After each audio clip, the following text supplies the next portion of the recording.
My name is El Samuels. The news is also live across all our social media handles on MBN 360.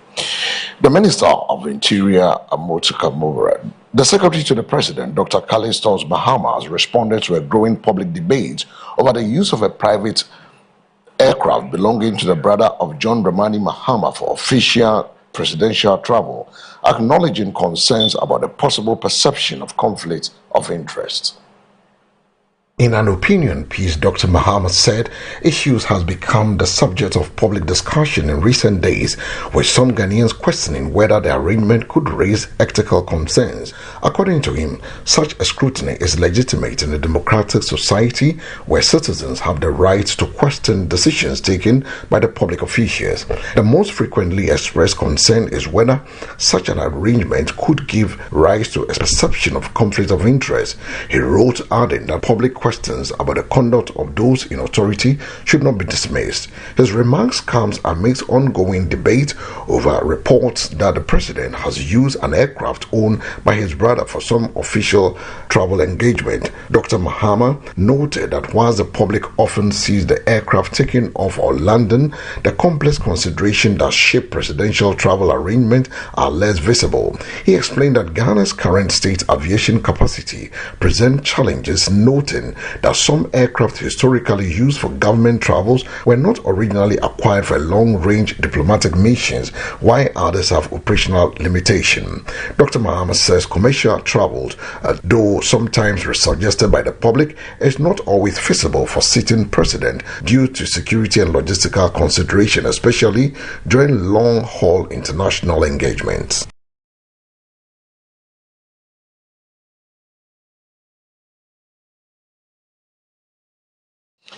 The Minister of Interior, Mutaka Mohamed Mobarak, has revealed that more than 4,000 firearms have been voluntarily handed over by civilians as part of government amnesty program. Mutaka explained that prior to the official amnesty period, authorities had already retrieved about 11,000 firearms from civilians. The launch of the amnesty encouraged many more individuals to surrender weapons legally. Mutaka added that the collected firearms are currently being documented and marked by security authorities in preparation for the eventual destruction. The minister noted that the gun amnesty is part of a broader strategy by government to curb the proliferation of illegal arms and enhance public safety nationwide. He added that the program has significantly helped to remove unlicensed firearms from circulation, supporting the ongoing efforts of security agencies to combat violent crimes and improve security in the communities across Ghana. The Minister of Interior on January 17 extended the gun amnesty program to January 30, 2026 as part of government efforts to curb the proliferation of illicit and unregistered firearms in the country. Roads and Highways Minister Kwame Govins Abuja has expressed satisfaction with progress on the ongoing Accra-Tema motorway expansion project following the successful launch of a heavy concrete beams at the Tetakwashi roundabout. The update comes as the contractors working on the motorway project temporarily closed portions of the road to allow engineers to carry out critical bridge construction works. According to the Ghana Highway Authority, the northbound traffic from Accra to Medina will be temporarily closed during the T-beam launching operations. Each closure is expected to last between 2 to 4 hours. The traffic arrangement took effect on Saturday, March 14, 2026 and will continue on weekends and official public holidays over a 4-month period. To ease congestion during the closures, the southbound carriageway from Medina to Accra will be reconfigured from 4 lanes to allow 2 lanes in each direction so vehicles can move both ways. In a Facebook post on Sunday, March 15, the minister said he had joined engineers on the site to observe the beam launching process. The beam launching forms part of construction works aimed at expanding and improving the busy motorway corridor, one of the country's most important transport routes linking Accra to Tema and surrounding areas. Now from the road, we move straight away to the business desk, where the price of petroleum products are expected to increase by a significant margin from today, March 16 to 2026. That is according to the latest outlook report by the Chamber of Oil Marketing Companies, COMAC, which guides pricing decisions for oil marketing companies and was seen by MBN Business. Based on the report, a liter of petrol is expected to increase by 16.93%, whilst diesel will go up by 17.21%. LPG, on the other hand, will be increased by 11.26%. This is about the fourth time since January this year that fuel prices have been projected to rise. However, this is the first time this year that we are witnessing such a significant margin of increase per liter for each petroleum product. The report by the Chamber of Oil Marketing Companies revealed that the increase was influenced by the recent surge in global crude prices. This was a result of the escalating geopolitical tensions in the Middle East and disruption in a key maritime oil transit route, the Strait of Hormuz, which has affected global supply and increased international petroleum prices.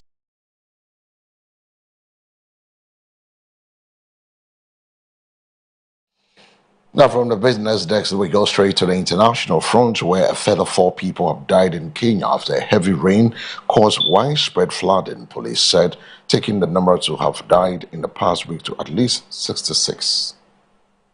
The capital, Nairobi, was hit by more than heavy rain overnight, although no new deaths were reported. 11 people were rescued after a minibus taxi known locally as Matatu got stuck on a water rose in Nairobi, according to the Kenya's Red Cross, while 2 children were saved from a flooded house. Heavy rainfall over the past week has triggered fresh floods as rivers have burst their banks, flooding homes and damaging roads, power and water lines. Some roads have been closed after bridges were damaged in Nairobi, while some schools were also flooded after Saturday's downpour. The Interior Ministry warned on Sunday that different parts of the country were continuing to experience heavy rains, increasing the risk of flooding. Authorities have urged residents in low-lying areas to move to safer grounds, and more than 2,000 people have to leave their homes to seek shelter. Police say search and rescue operations are continuing following the torrential rain and subsequent devastating flooding affecting various parts of the country. Half of those killed, 33, have been in Nairobi, where poor drainage has been a major factor, along with the obstruction of rivers and waterways caused by unregulated developments. And that's how we end this morning's Mega News at 6. But before we go, let's move straight away to the Weather Center to bring the weather update in association with the Accra Metropolitan Metro Authority.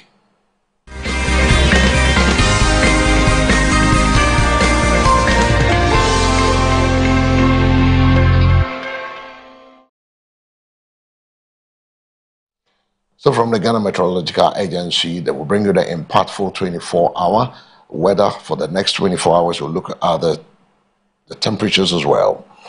In summary, this morning, the patches of mist are expected over some forests and also mountainous areas. As the day progresses, periods of sunshine will prevail over most parts of the country. However, thunderstorms with or without rains are likely to occur over parts of the coastal areas and the middle sector from the afternoon into the evening hours. Meanwhile, the northern sector will be generally hot and sunny, with extreme northern period portions experiencing slight hazy conditions during the forecast period. Now let's look at the temperatures for the next 24 hours. The coast will experience a minimum of 24 degrees and maximum of 33 degrees. Forest zones, 23 degrees minimum, maximum 35 degrees. Transition, 22 degrees Celsius, maximum 38 degrees. Northern sector, 26 degrees minimum, maximum 41 degrees. And that's how we wrap up this morning's weather and its update. But before we take leave of you, let's look at our top stories. Executive Secretary to the President, John Dramani Mahama, has revealed that Ghana is expected to acquire additional aircraft for presidential travel by November as part of efforts to strengthen the country's state aviation capacity. In business, prices of petroleum products are expected to increase by a significant margin from today, March 16, 2026. On the international front, severe flooding killed 66 in Kenya as heavy rains continued.